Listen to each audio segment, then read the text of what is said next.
Okay, hey, welcome back to another Black City Coffee vlog. In this video, we're talking about pricing. Big topic. So, in order to save ourselves from that, I'm just going to show you how I do it. Okay, why I price this coffee the way that I price it. So, we have Rasuna, we have Mr. Pablo, Thousand Hands, okay, and we have single origin coffees and house blends. So, I'll just talk kind of loosely about why the price is what it is. So first, let's start off with the numbers. Okay, so let's just take Mr. Pablo, for example. More expensive, I guess, ones, or the most expensive one. Is that true? Yes.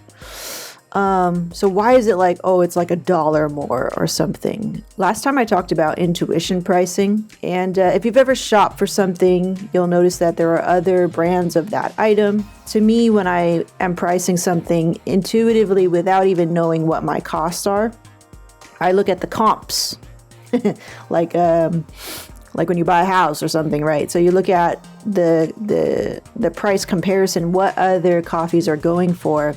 And how I was just doing it was just like, let me look at other coffees and see how they price it. So for example, and other coffees I think that I believe my coffee is at that level. Or I'll even go and look at somebody who's very expensive. Okay, so let's go to Onyx Coffee. And they're an expensive coffee. They've got a lot of fancy packaging. I would say their coffee roasting is a little lighter for my taste all the time. You know, sometimes I like some body in my coffee.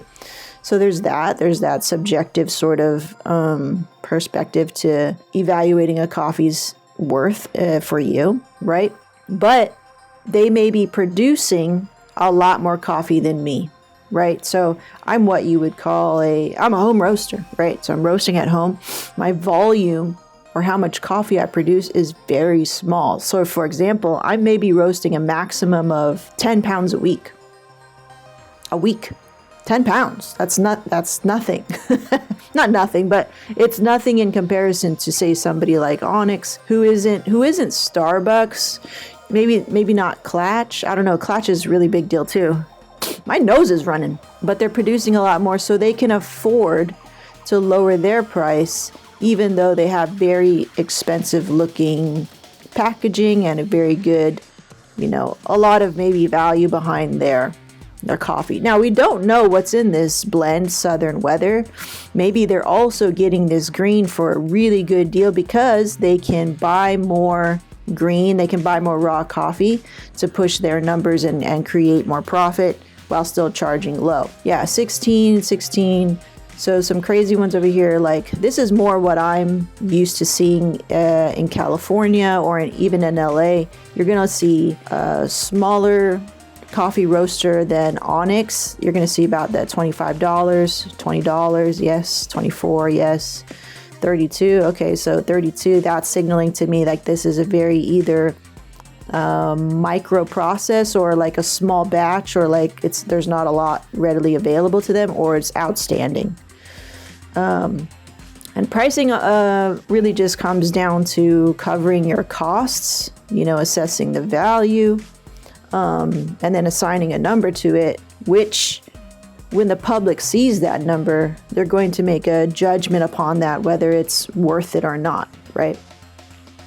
22, 26, 80. Wow. Okay. So that's a statement right there. This must be incredibly maybe hard to produce, or there's not a lot that is being produced. It's just like, maybe it's only a micro lot, meaning that maybe it's only like two bags, or something like that. This is like the inventory is really low. 24. Okay, 22. All right, so you're seeing a pattern here where I think their average is around, I'd say, $22 for coffee. 50. Wow. Okay. It's a geisha. It's a natural Honduras geisha. Okay. But yeah, there's so many types of coffees, right? But I'd say their average is about $22 for their coffees, for their single origins. So while I don't believe that my coffee is at this caliber I do believe my green is very good, and I source it from here. Hasea Coffee. So this is where I get my coffee, and I get these little cute 20 kilogram bags. So cute. Because I can't afford anymore. So I get enough for me. I don't, like I told you, I don't move a lot of coffee. Now it's about 10 pounds per week or something like that, which is good. You know, I like this very slow pace because I can just kind of do it as I don't have to change my schedule around or even change my life to accommodate that kind of volume. I'm very happy with that. But I get these, and you don't get a big price break. It's not a very good price break because you're not buying that much coffee, you know. So if we go 20 kilogram bag for this guy, and its regular price per pound is $6, $5, you get kind of a price break. But because Mr. Pablo, which is a, you know, single origin Colombia from the Antioquia variety. What else? It's that 168 carbonic macerated fermentation natural processed coffee. That wine flavor that I hella chase. The price per pound was more around like $7. It's sold out here. That's why I can't find it. I can't show you exactly. Yeah, I can't. It was more like 7 something. It was maybe similar to this price here, 7 something a pound. When you even got up into the 20 kilogram area. So I call it, you know, my average cost for green, I'd say for when I break it down, not per pound, but per 12 ounce bag is $6 right here. Okay. So if we talk about, the price that I have for Mr. Pablo, which is my most expensive, for me, because I'm not roasting volume and for hashtag entrepreneurial goals. I'm just roasting as a hobby. I just want to cover my costs. Okay. But I don't want to signal to somebody who maybe doesn't know who I am or anything, and they stumble upon my coffee and say I had this at $16. If they had any knowledge about specialty coffee, and maybe even about this coffee in particular, like I'm putting the processing and all that stuff, and it's a single origin, and you can get it roasted, made to order. If I had this at $16, like this coffee, their first coffee right here, I think to me, that would signal to the customer that this is not good coffee, or it's subpar coffee. All right. That's my thinking. It'd be like, well, what's wrong with it? Or why is it such a good deal? Is it old? Is it sitting on the, backstock and you're just trying to move it? So to me, that would be like too low of a price, and I would be undercutting myself and the value of this coffee, and even, like what I think this coffee deserves. So to me, I've got to cover my costs, be comparable to, not Onyx, but I want to be kind of under that, because I don't think I'm Onyx in terms of like caliber of coffee roasting. Oh, imposter syndrome. I mean, I'm sure they've come across a time where they didn't roast the 100% best coffee, but they still sold it at $20. Because sometimes you just got to let it go and move on, and still sell the coffee at the price at which it's priced. Let's not get into that. All right. Okay. I don't do that because I can afford to. I don't have a brand to uphold or anything like that. Okay. So $19, $6 I've calculated. How did I get that number? Well, if it's my average cost for green is about $8. Okay. So here, $8 per pound for Mr. Pablo in particular, this coffee. So then you just do the math. How many ounces are in a pound? 16. You go 16 divided by 8 is 0.5. And then 0.5, that's how many are in an ounce. Like that's how much it costs per ounce, right? You just go buy 12 ounces. That gives you $6 per 12 ounce bag. Okay. So that's how I got that number. All right. Bag cost. This bag, boop, right here. This bag alone with no Actually, it has a hot stamp, right? I told you that story. It has a hot stamp on it, and now I'm covering it because that was an old logo. But that bag is $1.30. And to let you know, that's expensive in bag cost, okay? Now, any more than that, I'm doing something real fancy. And that's because I only buy 500 to a case. I buy one case. And that's going to last me typically for most of the year, maybe till the end of the year. And I may need to make an order maybe around November, right? But it's $1.30 per bag. So that's expensive in the realm of bags. Typically you're buying like thousands of bags, right? Maybe 10,000 bags. Okay, my waterproof logo sticker, that's this guy. So I wanted to make sure that the logo itself, because it's my logo and it's part of the brand, and this was my thinking before, I was like, it's gotta be the best I can make it and still kind of like match with this bag. So it's waterproof, it's got my logo on it, and that's about $1 per sticker. Okay, I get that on makestickers.com. Just Google make stickers, that's where I get it. I felt like that was the best deal. And then the printable labels. Okay, that's this right here. Now you can tell I print this out because this black is not black. It's more like a charcoal-ish, whatever. And that's because my printer, albeit it's like a $800 or $400 printer, laser printer, it's laser. So it's fast, but the quality is not as great. If you want better quality, but it's going to be slower, that's inkjet. Okay, so inkjet, it's going to give you some much better blacks than this, that's for sure. But it's going to be slow, and you're going to have to wait for it to dry. All right, so these printable labels, they are on, I get these on onlinelabels.com. And I just get blank labels, and it comes with this software, a web app software, a web app designer that you can design your label and everything, and then print it out for yourself. So these labels, you know, they come like this. Like my label is a 3x3, 3x3. Okay, and then you can select your material. So I was like, cool, I'm gonna select the one for laser printers, right? And then I think I got just like 100 sheets. I'm pretty sure. I don't remember. Maybe I got like 500 sheets. Yeah, I don't know. Okay. Anyway, it's about $1 per. It's less than $1, but for round numbers, like for one sticker, like one little label like that, I think it's like 93 cents, but I'm just gonna put $1. Okay, shipping. So I use USPS shipping always, and that is because they come to my house and pick up your packages and send them to you. So that saves me, because I live in Cowtown. I'm not very close to any USPS post office. They're more like at least 25 minutes away, right? So that's far.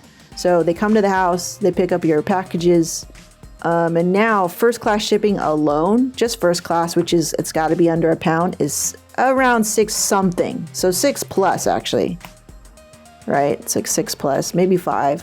If I get lucky, 4 something, if you're like really local. Labor, I'm just gonna put that at $1. I remember Mike from Pablo Coffee, he was like, yeah, you're really only making like $1 per bag at your volume. I was like, yeah. He did that math for me. I just kept that in my head. I was like, okay, so labor, I'm only getting $1. I'm getting, and then this is kind of like maybe an overhead kind of cost. Like I include the laser printer, the heat sealer, the propane, the roaster, the shipping materials.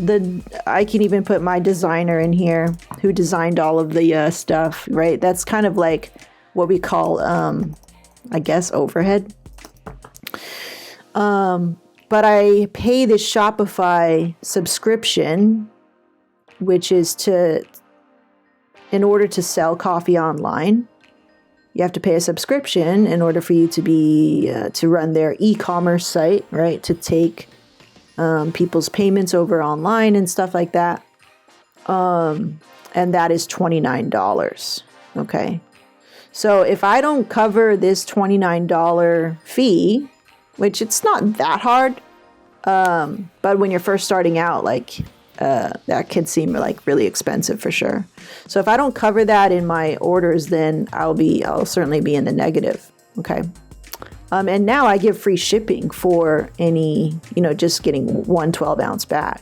So let's add all these up. Okay. Let's see here. So we have 6 plus 1.3 plus 1 plus 1 plus 6 plus 1, 29. I'll just, let's not add that. Okay. $16. Okay. So that's my cost.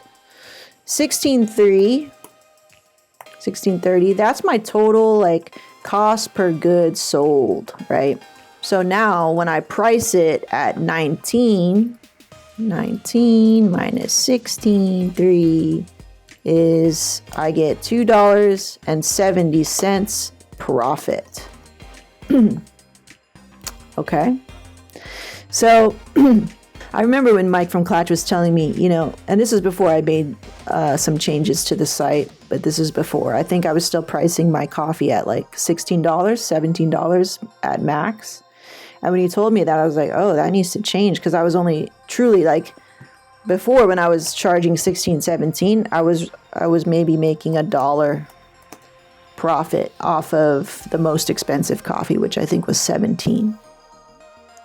And I was like, oh, that's not really enough, because sometimes if I didn't sell enough bags in a month, I wouldn't even be able to cover, like in the beginning, I wouldn't be able to cover my Shopify subscription, right?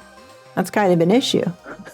So if I sell 10 bags, I barely cover it. Now I feel like I could increase this price, especially since now that I give away free shipping. So I'm actually losing this, right? I'm in the negative, but I am hoping, this is what people do. They do free shipping and they're hoping to sell more in quantity to make up for that, right? Because more people are actually buying because they see that free shipping. And for me, I'm like, because I don't care so much about profit anymore, I'm really just about covering my costs. And that's why I said in the beginning, is like, charge as much as you can. Still following, still being ethical and following good business practices, of course, there's all these other stuff. So until you're moving a lot of volume of coffee, like a lot, like you need to be moving hundreds of pounds of coffee per week. What did Trevor say from Sabbath? He was like, yeah, we roast like 200 pounds a week, something like that. And he has 2 revenues or streams of revenue, which is a cafe and a roastery. So his online, he has cafe, storefront sales, wholesale orders. He could also be in like grocery stores and stuff like that. So many streams of revenue to move volumes of coffee. Like if you're going to get into coffee, you need to think about scale. And this is something I don't think I comprehended that much. But it's so nice to just look back without any like remorse or anything like that and just be like, wow, I don't think I really thought about the scale. I was kind of naive. Like we were naive thinking that coffee was like, yes, it is scalable, but do you understand what it means to scale? It means moving a shit ton of coffee, excuse my language, like a shit ton of coffee to make this happen. And if that's your number one thing and you are committed to it, we're going to talk about commitment when I share with you guys my interview with Jenny from Stone Forest Stone Forest Coffee. Then I think it's totally possible. But, I think from the very beginning, my commitment wasn't there. Our commitment wasn't there. It's cool. It's good. it's good in that, we have clarity on that. But I want to share that with you guys, like that is what it means to scale. I've been saying that forever, but because we come from wedding photography business where one transaction is $4,500, it can be $4,500, right? We have no experience at moving a product at scale. It's a good reminder if you haven't really thought about, because I got a lot of emails, DMs after I decided, when I announced that I'm getting out of the coffee business, which basically means like I'm not going to worry about moving coffee at scale or building a company from the ground up. That's basically what I'm saying. I'm still selling coffee online, as you can see, but this is a very small, manageable, little baby hobby volume. Okay. Just to be, 100% transparent with you guys and let you know, I'm not trying to put on this mask that, I'm doing more than I'm actually doing. Because I want people to make decisions with all the information, because I think a lot of times we don't do ourselves that favor of putting ourselves in the most successful position to be successful, right? Like to have all the information. So that's what I'm just trying to do, is just share with you all of my insights so that you can make the best decision for you. Again, not trying to dissuade you. I'm just trying to be really real with you. Like, I don't know why we didn't take this more seriously in terms of what does it mean to scale. Like we were maybe worried or focused on the wrong thing, which that's why it's so good. We're not doing it now. Things like if it's meant to be, it's meant to be, and that's why I'm so happy that I made that choice for us, because it kind of was like, we're chewing off more than we can handle. It's like, even though I had some really nice signs and everything, this is not for us. This is not for me. Okay. So, also what we didn't talk about is shrinkage. So on general, right, when you buy green and you're buying it at $8 a pound or whatever it is, you're going to have shrinkage in that when you roast the coffee, it becomes lighter. You lose some weight because they sell it to you by the pound. But then when you roast it, you lose some of that, right? And that's just called shrinkage. But you paid for that. So you have to kind of, make up for that in any way that you can.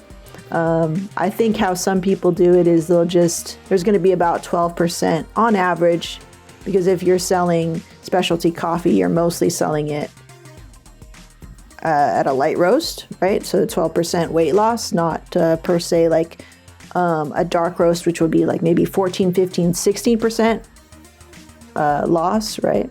Just means you're not getting 12 ounces of roasted coffee from 12 ounces of raw coffee. That's all that means. So there's a shrinkage in that. So maybe this number here at $6 per 12 ounce bag is maybe more like $7.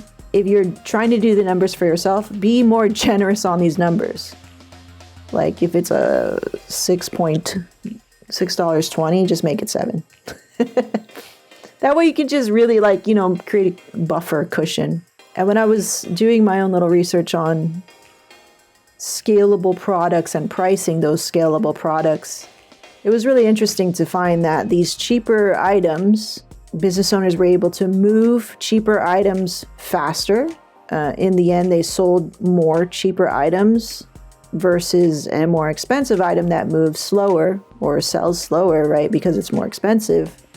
And it's more expensive. Why? Because you have more expensive ingredients or materials to create it.